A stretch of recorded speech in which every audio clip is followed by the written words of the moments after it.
কি হলো, তোমাদের আয়োজন কত দূর? বাজার যা যা লাগবে আমি সব নিয়ে এসেছি। আরে রতন, তুই পাগল হয়ে গেলি নাকি? মূল আয়োজন তো আজকে না।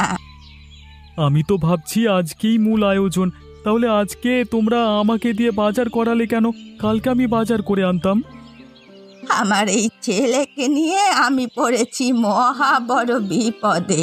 আজকেও তো আয়োজন হচ্ছে, কালকে মূল আয়োজন। আজকে বাজার সবকিছু গোছানো, মূল অনুষ্ঠানের আয়োজন আজকে থেকেই শুরু। ও আচ্ছা, সেটা আমাকে বুঝিয়ে বলবে না? কালকে যে আয়োজন হবে সেই জন্য আজকেই তোমরা শিল পাতায় সবকিছু বেটে গুটে করে রাখছো, তাই তো? এই তো বুঝতে পারলি। অমিত কোথায়? আমি তো বাজারে গিয়েছিলাম, অমিত তো আমার সাথে যায়নি। তুমি ওদিকটায় গিয়ে অমিতকে খুঁজে দেখো। আচ্ছা ঠিক আছে, আমি যাচ্ছি।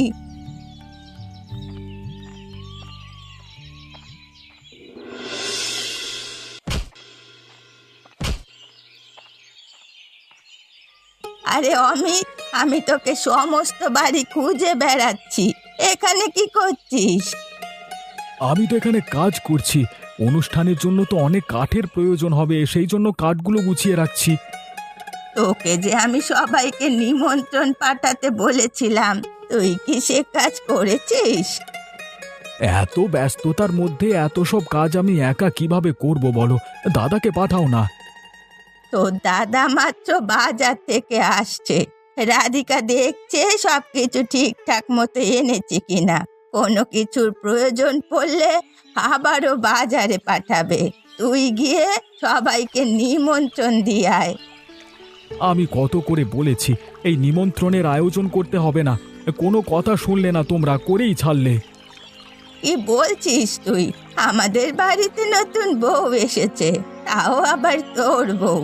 আমাদের গ্রামে বহুকাল ধরেই তো চলে আসছে, নতুন কোনো বউ এলে নতুন বউয়ের নিমন্ত্রণ দিতে হয়। সে আয়োজন তো করতেই হবে, না হলে গ্রামবাসী কটু কথা বলবে।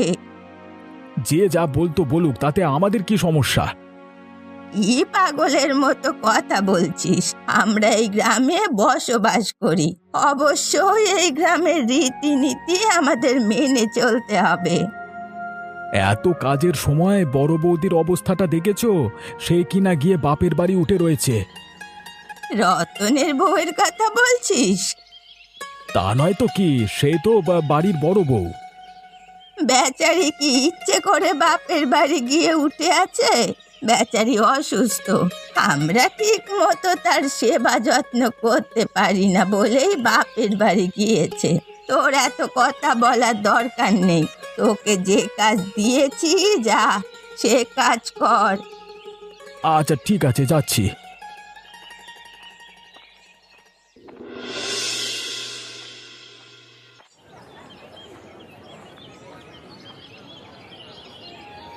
কি গো রতনদা, মাত্রই তো তোমাকে সব জিনিসপত্র বুঝিয়ে দিয়ে এলাম, তুমি যে আবার ফিরে আসলে। কোনো জিনিস কি আমি ভুলে দিয়ে এসেছি নাকি? না না, তুমি সব জিনিসই ঠিক মতো দিয়েছো, সেই জন্য আসিনি। তা দাদা, কি জন্য আসলে আবার? কি চাই আমাকে বলো। বাড়িতে গিয়ে দেখি তাদের আরও কিছু জিনিস লাগবে, তা প্রথমবার আমাকে বলেনি, সেই জন্যই আমাকে আবার কষ্ট করে আসতে হলো। মহিলাদের এই একটা দোষ, কি কি লাগবে একেবারে তা বলতে পারে না, বারবার বলে তো। কিছুই করবার নেই ভাই, বাড়িতে নতুন বউ এসেছে, নতুন বউয়ের নিমন্ত্রণ তো করতেই হয়। তা তো করতেই হবে, আমাদের গ্রামের রীতিনীতি তো এইভাবেই চলে আসছে। সেই জন্যই তো এত কষ্ট করতে হচ্ছে, বারবার তোর দোকানে আসতে হচ্ছে। তবে সময় করে কালকে কিন্তু সকাল সকাল উপস্থিত থাকিস। আচ্ছা ঠিক আছে দাদা, আমি উপস্থিত থাকব। তবে গ্রামে কিন্তু অনেক খবর আছে, কিছু দুষ্ট লোক এই নিমন্ত্রণ সঠিকভাবে হতে দেয় না, কোনো না কোনো ঝামেলা বাঁধিয়ে আসে। তোমরা কিন্তু একটু চোখ কান খোলা রাখবে। এর আগেও এমন ঘটনা এই গ্রামে বহুবার হয়েছে, যারা নিমন্ত্রণ করেছিল তাদের নাক কান কাটা গেছে। ও নিয়ে তুই চিন্তা করিস না, তাদের হয়তো শত্রু ছিল, আমাদের কোনো শত্রু নেই। শত্রু থাকতে হয় না গো দাদা। এই নাও, তোমার জিনিসগুলো দেওয়া হয়ে গেছে, তবে একটু সাবধানে থেকো আর কি। হ্যাঁ আচ্ছা ঠিক আছে, ও নিয়ে তোকে ভাবতে হবে না। তুই চলে আসিস, আমরা সাবধানেই থাকবো।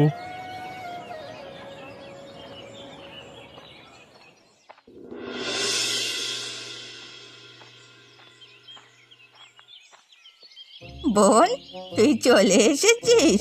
তোর আসতে কোনো সমস্যা হয়নি তো? তোর বাড়িতে আসার যে পথ দিয়ে আসলে যেটা মানুষ মরে যাবে, মরা মানুষ আবার যেতে হয়ে যাবে, এমন পথ দিয়ে আসলে হাজি গুজি তো একটা আসতে থাকে না বল? তা তুই মরে গেছিস না জীবিত আছিস? আমি জীবিত নেই, দেখছিস না? আমার আত্মা তোর সাথে কথা বলছে। তা তোর আত্মার কি হাড্ডি গুড্ডি ঠিকঠাক মতো আছে, নাকি সবগুলো ভেঙে গেছে? আমার আত্মা কাঁদছে, তাকে তুই দেখতে পাচ্ছিস না? তোর আত্মা যেহেতু কাঁদছে, তাহলে আমি কি করতে পারি তোর আত্মার জন্য? তবে একটা কাজ করতে পারি, এতে তোর আত্মার ভালো হবে, তোরও ভালো হবে। কিছুদিন আগে আমাদের ঘরের পিছনের খাল দিয়ে দেখেছিলাম একটা গরু মরে ভেসে যাচ্ছে। নিশ্চয়ই সেটার হাড্ডি গুড্ডি ওই খালে পড়ে আছে, সেখান থেকে এনে জোড়া লাগিয়ে দেব নাকি? তাহলে তো এটা বোঝাই গেল এই রাস্তা দিয়ে হাঁটতে চলতে তোদের যখন সমস্যা হয় না কেন, তোরা এভাবে মরা গরুর হাড্ডি গুড্ডি গায়ে এনে লাগিয়ে নিস। ভাবি চলিস নাকি বোন? আমি এখনো তোর সাথে কথায় পেরে উঠছি না, এত বয়স হয়ে গেল তাও তোর কথা থামছে না। তুই কইবি বা কথায় আমার সাথে পেরে উঠেছিলি বলতো বোন? তা তুই ঠিক বলেছিস, আমি কখনোই তোর সাথে কিছুতেই পারিনি।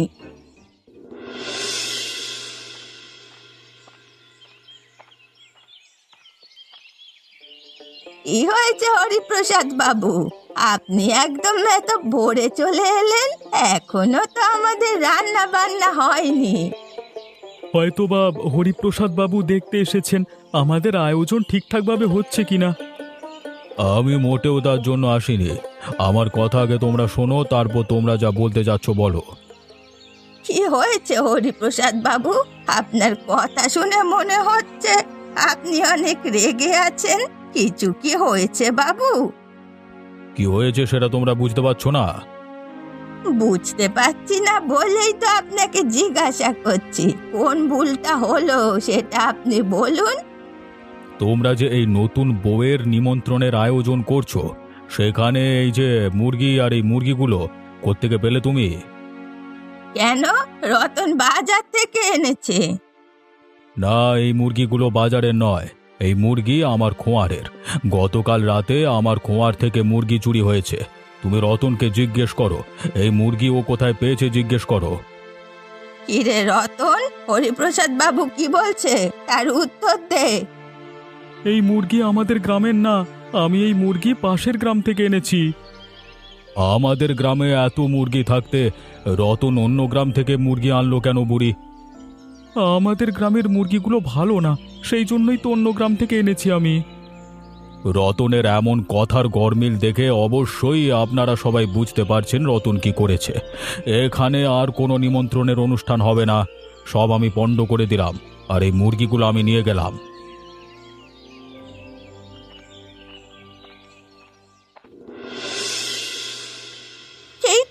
রতন, শেষ পর্যন্ত এইভাবে আমাদের নাক কাটাবে সেটা আমি কখনোই বুঝতে পারিনি। আর বোন, তোকে বলছি, এমন করে দেখে সবার সামনে আমাদের অপমান করা তোদের একদম উচিত হয়নি। সবার সামনে আমাদের নাক কাটা গেল। হ্যাঁ, আমি তো এ বাড়িতে আসতেই চাইনি, মা জোর করে পাঠালো, সেই জন্য এখানে এসেছি। এসে যা তা ভাবে অপমানিত হতে হলো। এই রতন যে একটা চোর তা আমি আগেই বুঝতে পেরেছি। কোনো কাজ কারবার করেন না, টই টই করে গ্রামে ঘুরে বেড়ায়। নিশ্চয়ই ঘর থেকে যে টাকাটা দিয়েছে সে টাকা মেরে খেয়েছে এই রতন। এখানে আর এক মুহূর্ত থাকা উচিত হবে না, এখনই আমি বাড়িতে চলে যাই। আমি এখানে আর থাকতে চাচ্ছি না, বাড়িতেই চলে যাব। এই অপমান কোনোভাবেই সহ্য হচ্ছে না। তোমরা এভাবে যেও না, তোমরা তো আমার আপনজন। অন্য লোক না হয় আমাদের ভুল বুঝে চলে গেছে, তোমরাও যদি এখন চলে যাও তাহলে গ্রামে আমাদের মুখ দেখানোর আর কোনো অবস্থা থাকবে না। বলবে নিজেদের লোকই নিজেদের বিশ্বাস করে না। ঠিক আছে, থাকছি, তোর কথা চিন্তা করেই থাকছি। শুধু তবে দেখ রতন এখানে একইভাবে দাঁড়িয়ে আছে, নেকা কান্না কাঁদছে। ওকে এখান থেকে যেতে বল, ওর চেহারায় আমার সহ্য হচ্ছে না।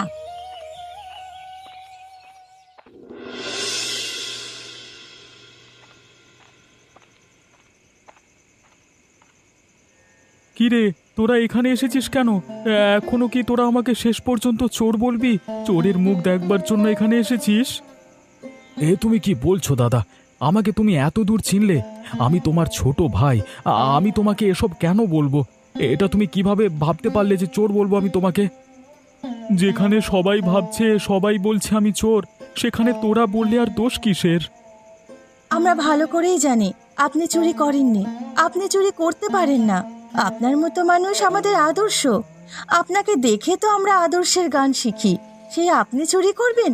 এটা দুনিয়া উল্টে গেলেও আমি বিশ্বাস করব না।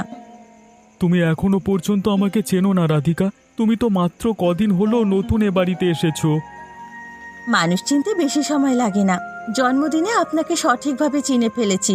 যেটুকু চেনার বাকি ছিল সেটুকু আপনার ছোট ভাই অমিতই আমাকে বলেছে। তোমার মতো একজন মানুষ এত সহজেই এভাবে ভেঙে পড়লে সেটা আমাদের জন্য লজ্জার বিষয়। আমি সেই ছোটবেলা থেকে দেখেছি তুমি অন্যায়কে কখনোই বরদাস্ত করনি। আজ কেন কিছু বললে না সবার সামনে? আজকে বলবার মতো কিছুই ছিল না আমার কথা কেউই বিশ্বাস করতো না, সেই জন্যই আমি কিচ্ছু বলিনি। তখন না বললে সেটা কোনো সমস্যা নয়। এখন আপনাকে অবশ্যই অন্যায়ের প্রতিবাদ করতে হবে। যেভাবেই হোক আসল দোষীকে ধরে আনতে হবে। আমরা আপনার সাথে আছি, আমরা আপনাকে সাহায্য করব। হ্যাঁ দাদা, আমরা আছি, তুমি কোনো চিন্তা করবে না। আচ্ছা ঠিক আছে, তোরা এখন যা, অনেক রাত হয়েছে, তোদের লাগলে আমি দেখে নেব।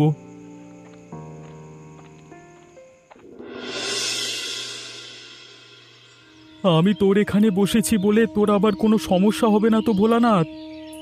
না না দাদা, আপনি আমার এখানে বসলে আমার আবার কিসের সমস্যা? না না, এমনিতে আমাকে নিয়ে গ্রামবাসীদের এখন অনেক সমস্যা, কেউ তো আমাকে দেখতে পারে না। ভাবলাম তোর এখানে বসলে তোর আবার কোনো সমস্যা হবে কিনা। সবাই তো এখন আমাকে চোর ভাবে, কেউই ওভাবে আমার সাথে কথাও বলে না, বসতেও দেয় না। কে কি ভাববে তা আমি কি জানি দাদা, তবে আপনি যে চুরি করতে পারেন না সেটা আমি ভালো করেই জানি। ছোটবেলা থেকেই আপনাকে দেখে আসছি, আপনার দ্বারা এ কাজ কখনোই হতে পারে না। তুই তো বুঝতে পারছিস আমি করিনি, এমনটা কে করতে পারে এবং আমাকে ফাঁসাতে পারে তুই কিছু বুঝতে পারিস ভোলানাথ? আমার কাছে একটা ভালো খবর আছে তোমার জন্য দাদা, তবে খবরটা কতটুকু সত্য তা আমার জানা নেই। কিছু ঘটে কিছু রটে রে, নিশ্চয়ই কিছু ঘটেছে, সেখান থেকে কিছু রটেছে। কি হয়েছে, কি খবর আছে সেটা বল, পরবর্তীতে দেখছি। আমার কাছে খবর আছে গ্রামের লালটু এবং হরিপ্রসাদ বাবু মুরগি চুরি করেছে এবং অন্য গ্রামে তা বিক্রি করে দিয়েছে। সেই মুরগি হয়তো তুমি ক্রয় করে এনেছো। তাহলে তো দুয়ে দুয়ে চার মিলে গেল, তবে প্রমাণ যে নেই কোনো? হ্যাঁ দাদা, কোনো প্রমাণ নেই গো, শোনা কথা। তবে তুমি আর আমি চাইলে দু এক রাতে লালটুকে নজর রাখতে পারি, তাহলে কোনো প্রমাণ মিললেও মিলতে পারে। ঠিক আছে, তাহলে আজকের রাতেই আমরা লালটুকে নজরে রাখবো। আচ্ছা ঠিক আছে দাদা, তুমি চলে এসো।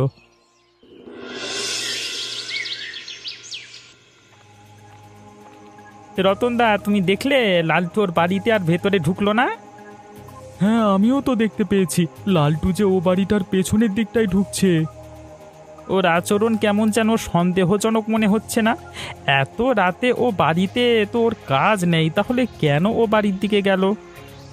ভোলানাথ, যাবি নাকি ব্যাটার পেছনে গিয়ে ওই ব্যাটাকে ধরে ফেলি? হ্যাঁ, কি বলিস তুই? এই না না, এখন যাওয়া ঠিক হবে না। এখন গিয়ে ধরলে ব্যাটা নিশ্চয়ই একটা ছুতো দিয়ে বেরিয়ে আসবে। তার চেয়ে আমরা অপেক্ষা করি, ব্যাটা ওই বাড়ি থেকে বের হোক, তারপর ওকে হাতে নাতে ধরে ফেলবো, তখন ওর আর ছুতোয় কোনো কাজ দেবে না।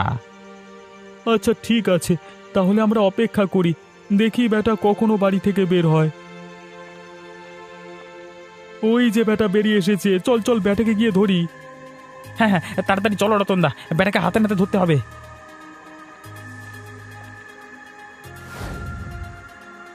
এ কি দাদা, বেটা হাওয়া হয়ে গেল নাকি? দেখতে তো পাচ্ছি না এখানটায় আর। এই জন্যই তো বললাম আগে গিয়ে ধরি, বেটা মনে হয় পালিয়ে গেছে। বেটা খুবই চালাক, হ্যাঁ, চোখের সামনে দিয়ে কেটে পড়লো। সমস্যা নেই, 2-1 রাত এভাবে পিছু করলে ওকে ধরে ফেলতে পারবো। আচ্ছা ঠিক আছে, তাহলে চল এখন বাড়ির দিকে যাই।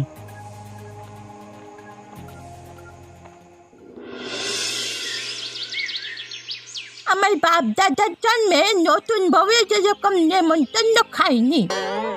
তুমি ঠিকই বলেছো বুড়িমা, এখানে এসে অপমানিত হতে হলো। আমরা এখানে এসে অপমান হয়েছি, ওতে ওদের কিছুই যায় আসে না। আরে ওদের আবার যায় আসবে কিসে, ওরা তো চোর। তোমার সাথে এমনটা বলা উচিত না। তোমার তো আবার বোনের বাড়ি, সবাই তো তোমার আত্মীয়। ওসব আত্মীয় নিয়ে আমার মাথা ব্যথা নেই। যারা কিনা চোর, আমি কখনো চোরের দলে নই। দেখেছো বুড়িমা, ওদের এই চুরি ঢাকবার জন্য কত চেষ্টাই না করে যাচ্ছে। যতই চেষ্টা করুক না কেন, সত্যকে তারা বদলাতে পারবে না। পুরো গ্রামবাসী সবাই এখন জেনে গেছে রতন একটা চোর। ও যাই করুক না কেন, তো নাম আর ঘুরবে না। তোমার বোনের বাড়ি বলে ওদের আমি কিছু বলতে পারিনি। আমার তো তেমন কিছুই হয় না, আমি ওদের দূর সম্পর্কের আত্মীয়। মা জোর করি আমাকে এখানে পাঠালেন, ওরা যে এত বড় চোর তা জানলে কখনো এখানে আসতাম না। এবার গিয়ে মাকে সবটা বলবো, তাহলে মা ওদের থেকে আর কোনো সম্পর্কই রাখবে না, যত সব। আমিও তাই ভেবেছি, এখান থেকে গেলে ওদের সাথে সব সম্পর্ক বিচ্ছিন্ন করে দেব। তোদের সাথে আর কোনো সম্পর্ক নয়। কথাই আছে না, চোরের মায়ের বড় গলা, চুরি তো চুরি, তার উপর আবার সিনা জুড়ি, যত সব।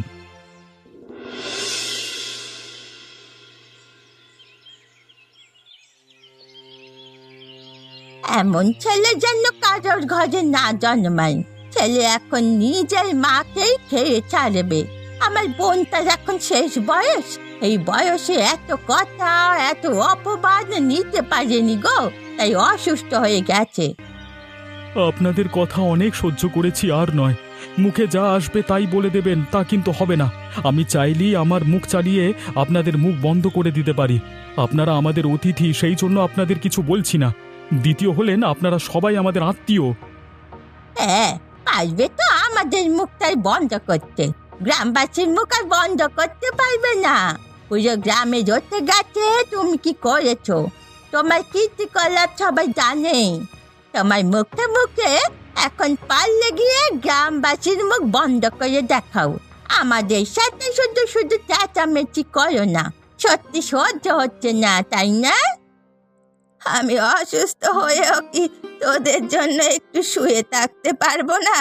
দেখছিস আমি অসুস্থ হয়ে গেছি, তারপরও তোরা এখানে ঝামেলা করছিস।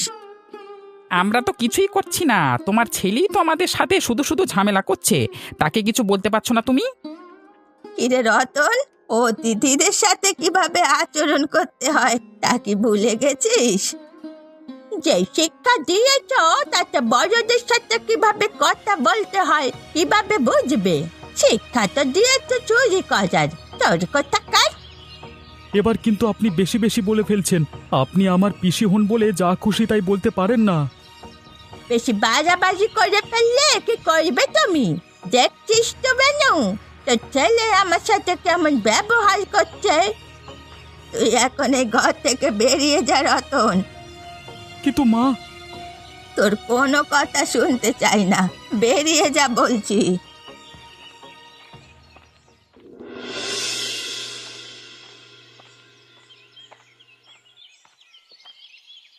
কি হয়েছে? সকাল সকাল আমাকে এভাবে খবর দিয়ে ডেকে আনলি কেন? শুধু আপনাকে নয়, গ্রামবাসী সবাইকে এখানে ডেকে নিয়ে এসেছি। আপনি কি তা দেখতে পাচ্ছেন না? আমি কি অন্ধ নাকি? সবটাই তো আমি দেখছি। সবাইকে এভাবে ডেকে আনলে কেন তুমি? চোখ কান থাকতেও তো আপনি সবটা দেখেন না, বোঝেন না। গ্রামের মোড়ল হয়েছেন শুধু শুধু। ওপাশটায় যে লালটু গাছের সাথে বাঁধা, সেটা খেয়াল করেছেন? তোমার এত বড় সাহস, আমাকে এত বড় কথা বললে? হ্যাঁ, আমি দেখতে পেয়েছি লালটু বাঁধা, তা ওকে এভাবে বেঁধে রেখেছো কেন? এই ভোলানাথ বল না। আমাদের কাছে খবর ছিল আপনার বাড়ি থেকে যে মুরগি চুরি হয়েছে, লালটু সেই মুরগি চুরি করে অন্য গ্রামে বিক্রি করেছে। তা ঘটনাচক্রে রতনদা গিয়ে সেই মুরগি অন্য গ্রাম থেকে কিনে নিয়ে এসেছে। আপনি শুধু শুধু এখানে মুরগি দেখে ভাবলেন রতনদা আপনার মুরগি চুরি করেছে, সবার সামনে অপমান করলেন, নতুন বইয়ের নেমন্তন্নের অনুষ্ঠান বন্ধ করে দিলেন। লাল্টু, চুপ করাছিস কেন? সত্যিটা বল, না হলে তোকে এমন শাস্তি দেবো তা তুই কল্পনা করতে পারছিস না। এই বল, জুতো খেকো বল। হ্যাঁ বাবু, আমি চুরি করেছি, আর কখনো চুরি করব না, আমাকে ক্ষমা করে দিন বাবু। তোকে তো আমি ক্ষমা করবই না। এই ওর মুখে চুনকালি মাখিয়ে গলায় জুতোর মালা পরিয়ে সারা গ্রাম ঘুরিয়ে এই গ্রাম থেকে বের করে দে। তো তোমরা তাড়াতাড়ি বের করো, যাও যাও। এই গ্রামবাসী দাঁড়িয়ে আছো কেন? আর রতন, এখানে তো গ্রামবাসী সবাই আছে, আমি তোমাদের সবার কাছে ক্ষমা চাচ্ছি। রতন এবং তার পরিবারের কাছে বিশেষভাবে ক্ষমা চাচ্ছি আমি। এবং তোমাদের ওই নতুন বইয়ের নেমন্তন্নের অনুষ্ঠানের যত টাকা খরচ হবে, মানে আর যত টাকা আমার জন্য নষ্ট হয়েছে, সেই টাকা তো দেবই, আর পুরো নেমন্ত্রণের আয়োজনের দায়িত্ব আমি নিচ্ছি। এখন দেখলেন তো কে দোষী। আমরা তোমাকে অনেক কথা শুনিয়েছি, আমাদের তুমি ক্ষমা করে দাও। আমাকেও। আরে ক্ষমা এগুলো তোমরা পরে চাইবে, আগে তোমরা আয়োজনের ব্যবস্থা করো নতুন বইয়ের নিমন্ত্রণের। কি গো বোন, তখন তো বলেছিলে আমার ছেলে চোর, এই সেই কত কি। আমার ছেলেটা কত সৎ মানুষ, এখন তো দেখতে পারলে। আর মাধব, তোমার কি অবস্থা? এইসব বলে বোন তুই আর আমাকে লজ্জা দিস না, আমি এমনিতেই লজ্জিত। আসলে তখন আমরা বুঝতে পারিনি, এসব বলে আর লজ্জা দেবেন না। কাকে নিয়ে কথা হচ্ছে তোমাদের? আমি কি তোমাদের কথার মধ্যে আবার বাঁ হাত দিলাম নাকি? না না হরিপ্রসাদ বাবু, বাঁ হাত না, আপনি ডান হাত দিয়েছেন। কি গো নতুন বউ রাধিকা, তোমার রান্না কত দূর? আমরা কি খেতে পারবো? আর তো তস হইছে না। এই তো বাবু, আমার রান্না প্রায় শেষ, সব কিছু গুছিয়ে নিয়েছি। আপনারা কথা শেষ করে সবাই আসুন, আমি সবার জন্য খাবার দিচ্ছি। গ্রামবাসী যারাই এসেছো না কেন, যাও তোমরা গিয়ে সবাই বসো। খাবার তো প্রায় ঠান্ডা হয়ে আসলো, একটু পরেই সবাইকে খাবার দেওয়া হবে। তবে দেখা যাচ্ছে আগে নতুন বউয়ের নিমন্ত্রণের তুলনায় এইবারে লোক সংখ্যা আরো বেশি হয়েছে। হবে নাই বা কেন? রতন যে কতটা সৎ সেটা দেখতেই গ্রামবাসী সবাই এখন ভিড় জমিয়েছে। তা আপনি একদম ঠিক বলেছেন। রান্না হয়ে গেছে, আপনারা সবাই এসে বসুন। রতনদা, আপনি সবাইকে খাবার তুলে দিন।